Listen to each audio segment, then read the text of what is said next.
Hey, Catherine. Hey, I just wanted to basically run the comps, show you what I'm looking at, the numbers, and how I came up with my number. And then you're obviously free to say no, but I just wanted to kind of give you the comparables in the area. That's what an appraiser is going to do to look and try to see how much the property is worth. I'm not an appraiser. I am a licensed broker in the state of Florida. So I'm qualified to give a broker's price opinion. So I kind of want to tell you and show you what I think it would go for retail, and then how I'm getting to my number that I'm actually offering you. As you can see, this area right here is a circle. It's a little less than a half mile around your property on Village Way.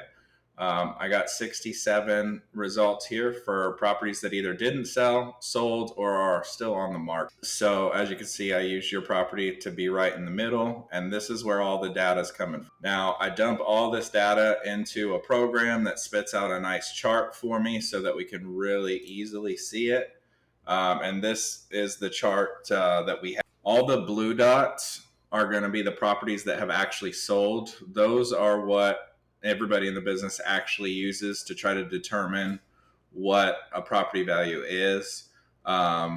You can ask whatever you want for your property, but until they sold, they don't really become a comparable. So the blue dots are actually sold. The green triangles are currently on the market. That's what people are asking for their property right now, but they have not sold.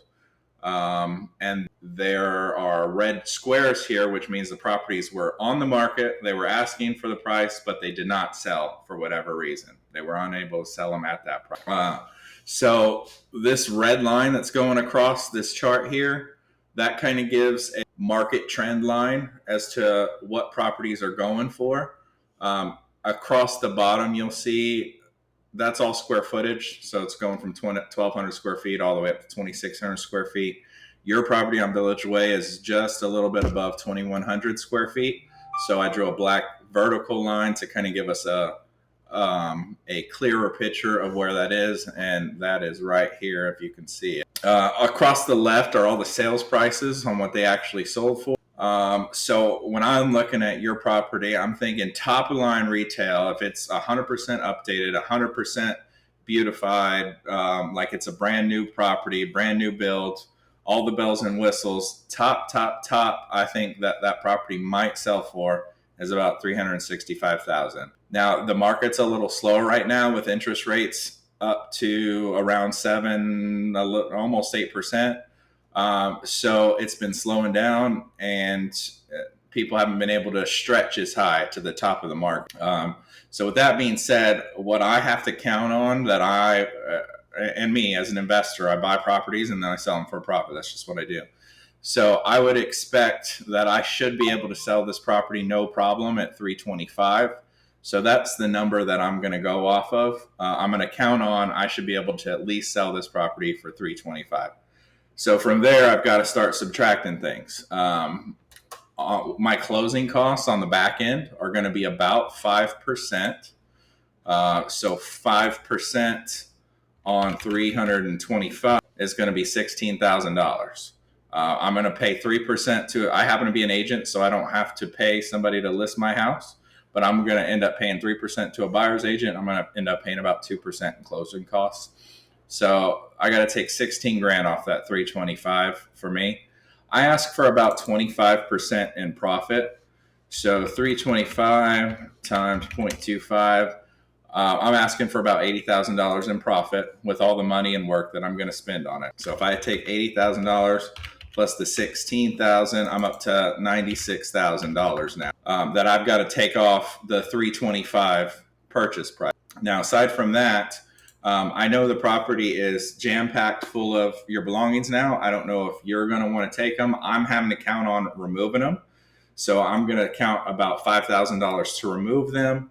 I'm going to be counting on 2,100 square feet. It cost me about $50 for flooring. I'm going to count on putting in all new flooring. So, five.